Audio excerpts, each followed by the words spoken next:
Comments in Python are like the notes in the margin of a book. They help clarify your thoughts without affecting the story. You use a hash symbol to start a comment, and everything after it on that line is ignored by the interpreter. This is a perfect for explaining complex logic or leaving reminders for yourself and others. There are two types of comments. One is single line and second is a multi-line.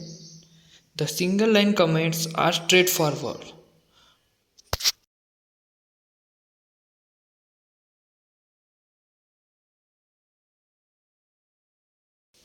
This is an example of single line comment.